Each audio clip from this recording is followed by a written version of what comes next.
You would think that because this was the shortest episode yet of about 35 minutes, that we would have very few things to say about this. But because it was the finale, we actually have quite a lot to say. Mm-hmm. And some of that is good, some of that is bad, some of that is happy, some of that is sad. Hey, NarendraTheComic here! Nonsense! Yes, and right now we're going to be doing our episode 6 review of Moon Knight. Now, season's finished, season's done. I think we can both agree, to start off on a good point, it is one of the better MCU Disney Plus shows. Oh, absolutely. This is better than Bucky Falcon. Yep. I think this is better than Loki. It's right in the middle, Yeah. right? So I think Hawkeye, for me, is the best MCU show so far. Followed by WandaVision, then this, then Bucky and Falcon, then Loki. I would agree with you. And I would say What If comes either just ahead or just below Moon Knight. Yeah, I would say just ahead of this. Right, okay. I think as a story, What If, even though there were these individual anthologies, they came together so nicely in this circular fashion, despite the fact that one episode was removed. Yeah. Right? The fact that they had to contend with that and it still came out on top. Yeah. I think they did a really good job with this one. Things did come full circle, and we did get a very full story. But there's something about this show that just felt lacking. There was something oddly empty about it. And I don't think that was there with WandaVision. I don't think it was there with Hawkeye or even Bucky and Falcon. I think there was something tangible to that which made it MCU. Not just the references, but the way the show was made, the themes they hit on, the things they wanted to say, even if it was very heavy-handed sometimes. It felt MCU. Yeah. This didn't. Maybe that was the aim, to not go down the MCU line of thought too much, and that's why we got the show we did. But I think that while there were so many good things about this show, the thing which stands out to me as the best thing about this show is the Moon Knight suit. I don't know why that is the best thing, but that is the best thing. I would say you're probably about right. It's one of the best comic book superhero suits ever made. There's something so interesting about the way it encapsulates him, the way it envelops him. There wasn't enough Moon Knight in the Moon Knight show. I think considering there's like 4.5 hours of TV here, there was probably under 30 minutes of Moon Knight, Mr. Knight action In the suit. in this whole season. That is not enough. It's not enough. And I think they did something distinct where they actually gave him the suit at the beginning of the season, which normally doesn't happen. So that in and of itself was actually a nice change, the fact they decided to do that. I'm just thinking, for Moon Knight, there wasn't an awful lot of Moon Knight. Maybe it was just too expensive. Oh my God. You've got $150 to $200 million to spend on this movie. I know inflation's been going high, but this was made before all this shenanigans was going on. This isn't some independent movie that's working on a $2 million budget. It's not. Why wasn't there more Mark Spector as Moon Knight? What's going on there? America! Exabelen! me! Layla, as a character, she was fine. She wasn't good. She wasn't bad. You wouldn't say she was a good person, just as you wouldn't say Mark was a good person. The only person you would say was probably a nice guy / good guy was Steven. Yeah. Right? Yeah, Steven... Everyone else in this show is a bit of a dick. Yeah, 100%. That's the level here. Yeah. And then there are people who are bigger dicks than some people, Obviously. right? With Arthur Harrow and his cult. Oh, one thing I did not like was the finale, where Khonshu was telling Mark to just destroy Arthur Harrow. Right. And Layla and Mark were like, no, then you'll be as bad as Amit. No, because Amit had already killed all these people. Yeah. The president had been set. Amit's clearly the bad guy here. You're not getting to Arthur Harrow before he's done the deed. No, Arthur Harrow's already done the bad deed. He's already committed the big bad evil stuff, all right? It's not the same thing at all. So that line of thinking was abhorrent and terribly wrong. But I will say Khonshu, a bit of a wheeler dealer. He's a bit of a wheeler dealer, and I like that about him. I do like that about him. The voice is great. Khonshu's voice, the way they physicalized him as well, very, very well done. And when he said the thing in the final episode, you know what? You two, you will both be finished with Moon Knight, with me, once we finish this job. I said, you know what? He's made deals with his other personalities, whether it's just Jake Lockley, whether it's just one person, whether it's multiple. He's just done them in. Yeah. He has just done them in. And when you got to the end point of the episode and Jake Lockley turned out to be Hispanic for some reason, I don't know how you play that, because it's not like that in the comics, but you can change shit up. It seems like Jake Lockley even more of a savage than Mark Spector. I have another problem with this Jake Lockley thing. It seems I'm bringing all the problems here today. No. But in the climax of the fight scene between Arthur Harrow and Mark and Amit and Khonshu, Jake Lockley appears... But doesn't appear. Appears, not on screen, destroys Arthur Harrow, and then we appear back with Mark. We don't get to see the actual fight and the moment. And I understand that I think the director had this vision. Character-wise, they wanted to keep that ambiguity there, probably. Yeah. But for the finale, for the big, big moment, you just let it die. Yeah. You let that moment die. You let the hero moment, which they did give a hero moment to Layla as Scarlet Scarab, whatever the character's name is. They gave her a hero moment. Are you an Egyptian superhero? Ugh. The cheese. Ugh. Honestly, watching it, I was like, this is a Marvel show? This got in the script? Who wrote this? What on earth was that? Oh, no. Horrible stuff. Beside the point though. Point being, you just let that moment go unnoticed almost, but you tried to make it go unnoticed by making it forcibly go noticed. Yeah. Right? I'm not sure about this. I feel And the reason why they've done it is because they want to open season 2. If they do a season 2, or if they do a movie, or if they bring him into someone else's movie, they want to bring him and his character as the main character probably of the season. And then with Mark and Steven realizing, wait, Khonshu did us in. Yeah. That's how it's going to be, right? 100%. Plus, I'm assuming Jake Lockley is going to have a different Moon Knight suit than Mark and Steven as well. And they didn't want to give that away in this show. I understand that. I get it from the perspective of looking at the future and what we can provide to the fans later. Yeah. One thing about Layla's suit is that she's basically Falcon 2.0. Oh my god, I just remembered something. What? There was the moment where Moon Knight was just flying through the sky. Oh yeah! That came out of nowhere! What on earth? He jumped up into the sky and then just started flying. I'm like, wait, you couldn't have geographically placed this a little better geography-wise so that this was a non-issue? They wanted him to fly. But why? Honestly. What is going on? Like, maybe gliding? If he got to the top of, like, one of the pyramids and then glided across like with his cape? Suit. Maybe. But man was outright flying! Yeah, but it's because Khonshu was like, don't forget, I'm the god of the sky. And it was like, he super jumped. And I was like, oh, babe, he super jumps. And he was like, he does not super jump. He has some of that, but not that much. And then he was flying. I was like, babe, he flies. I was like, no, he doesn't. Not as far as I know. Honestly, it just came out of nowhere. And it was like, I would think Khonshu would have pulled this card out previously in some dire situation, right? He didn't just leave it until this big, big bad moment, right? But then again, Marvel does what they want, and sometimes they change shit up for the better, and sometimes for the worse.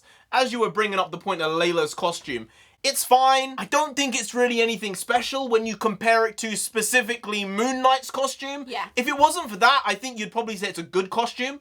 But when you just look at the two suits there, it's like, well, one of them is like A class, and the other one's like D class. Almost felt like a Halloween costume. A little bit. Right? Yeah. Which kind of borders on gimmicky. Oh, I do think this isn't going to be some temporary thing like Layla said, because Tarowit's nice, right? They gave her the nice goddess. So Layla's going to say, we can keep going with this. But Mark, as far as he and Steven are concerned, they're no longer Moon Knight or Mr. Knight. And I think one of the big issues I had with the show, and there aren't that many to be fair, but one of the big ones I had was the fact that this wasn't technically really a Moon Knight show. It was a Moon Knight and Layla show. It was a Stephen Grant and Layla show. Almost. It felt like Mark, in a lot of ways, took a back seat to those two characters. And also, I have to say this. The accent, A-okay now. When you get the reasoning, and I thought that would be what the reasoning was, that this was a persona he'd created, and he was going off of caricatures. The accent is fine. I got no issues. Everything we said about the accent that was questionable is fine.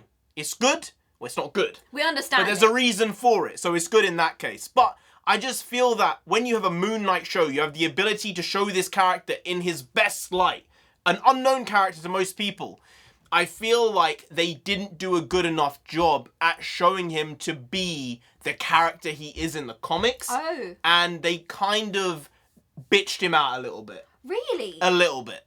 His character seemed pretty... Mark, he seems very intense, and Steven being the one. No, but that's not how it is in the comics. Oh. Steven is not a bumbling idiot. Steven in the comics is like a billionaire. Oh yeah, you mentioned this He's before. like a rich-ass guy. So I'm thinking maybe Jake Lockley might be that rich character, because when they were driving off in that after-credit scene, he was in like a Rolls Royce. It was a nice car. Even though he is a cabbie, and he may have just been cab driving that car, but the back of it did say Spectre, didn't it? Maybe he's a chauffeur rather than a cabbie in this right, universe. Yeah, Slightly different, maybe he's private chauffeur. But with that, it does open the door for either him being the ultra-wealthy character or him being the down-to-earth, nitty-gritty boxer type character that Jake Lockley is in the comics. He's underground. I think they leaned on the Egypt stuff very, very heavy in the show.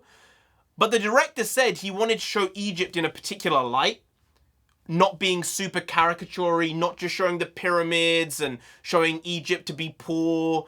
And it's like, but that's exactly what you did in the show. Because he had this big moment where he kind of attacked the Wonder Woman 1984 directors and some other directors who've directed films, and they had Egypt as a backdrop. And he was saying how badly they represent Egypt. And I understood what he was saying to a degree. So I was like, what are you going to do with your show that's different? He did the exact same thing. It wasn't like he did anything different. He showed it the same way. No, I don't like that. I don't like stepping on others to try and put yourself on a pedestal. He was just trying to get that media buzz for no reason. Even after saying all this bad stuff, alright, there were some good things other than the suit, other than Oscar Isaac's acting, which was indeed superb.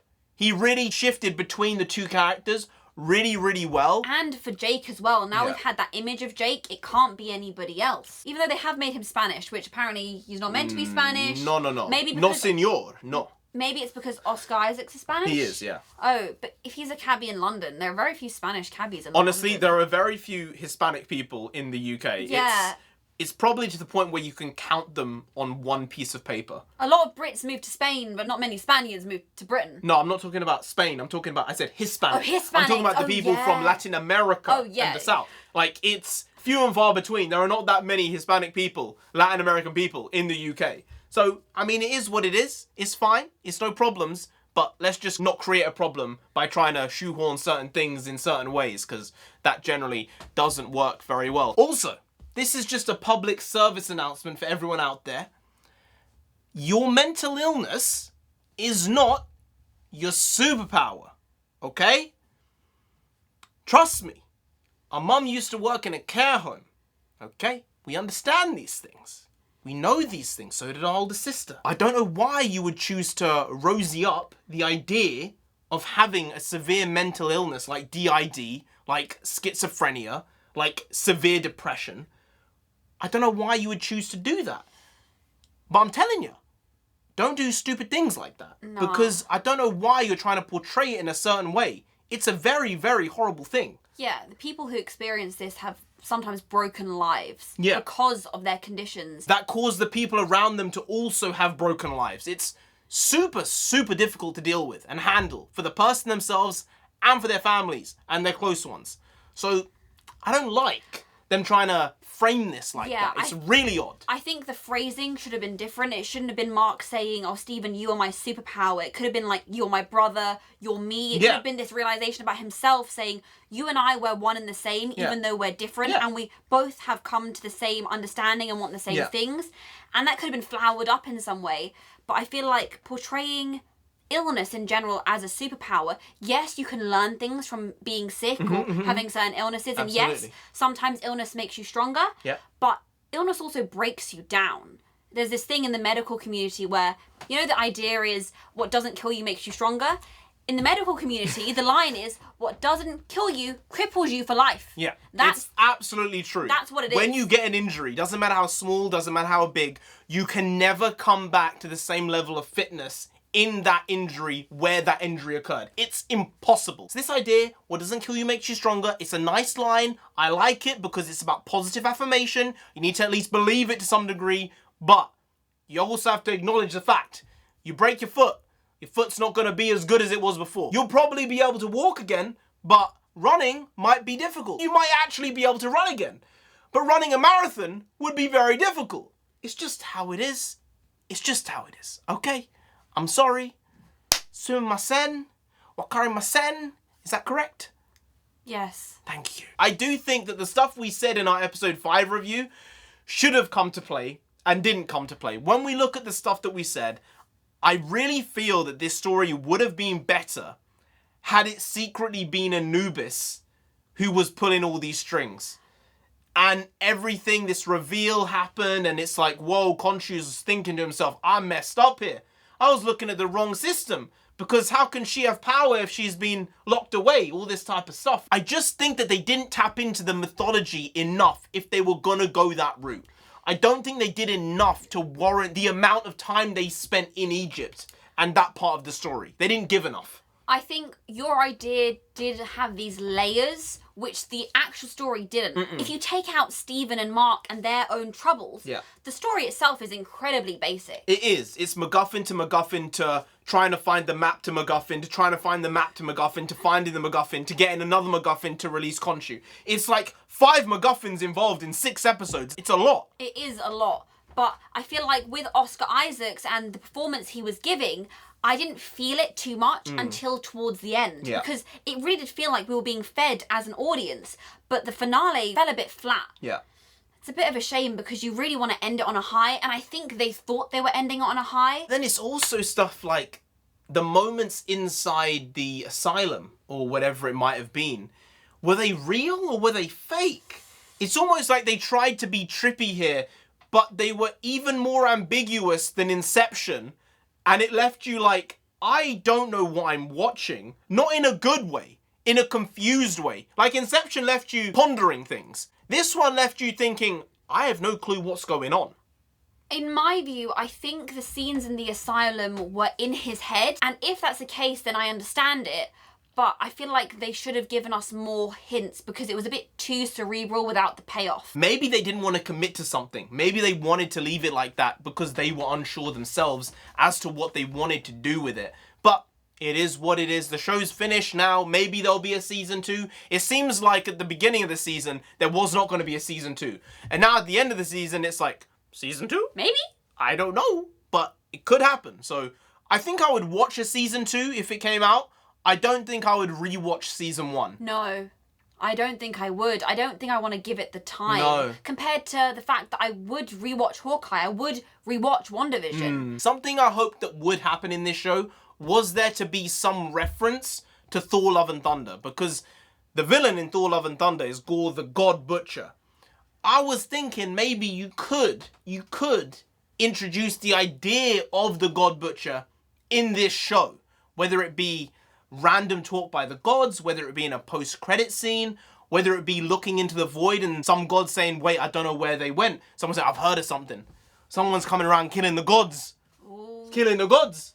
Could have even been between the avatars where they're talking, saying, what about the lesser gods? Can we summon them? Saying, we don't know where they are. Small things like that. But then again, if they wanted to keep this show disconnected from the MCU, then they probably did the right thing in not allowing there to be those tie-ins. But I think that would have probably been a cool one, and one that wouldn't have needed a lot of explanation. To a lot of people, it just would have been throwaway. They would have had no idea what was going on with what the gods were saying, or what the avatars were saying. So it could have easily been done, but they clearly decided to not do it. Well, there was good, there was bad. As you said at the beginning, there was happy, there was sad, and that's how we're gonna end it. Anyway, guys, if you did enjoy this video, please do like, share, comment, and subscribe to the channel down there if you didn't. Moon Knight, Mr. Knight, gonna come after you. You don't want that, no. You really don't. Do they want that? No! So just subscribe anyway to avoid that. I've been NarendraTheComic. I've been Nonsensei. She's been Nonsensei. You've been Graham. We'll see you next time. That's tomorrow. If you don't know, make a video every single day. Been doing it every day for over 1,000 days now. We ain't stopping till we get to 10,000 subscribers. So do subscribe. Pop back again tomorrow for some more quality shitty content. Well, hashtag never not here, just how it goes. Also bring the pagwas means nonsense in Punjabi. We also bring that, bring a lot, bring a little, do a lot, do a little, but we do indeed bring the quality shitty content on a daily basis. So see you tomorrow, more the same, slightly different, but essentially the very same. Once more, see you then. Skadoosh. I got you! I got you! Take that, you friggin' psycho! I got you!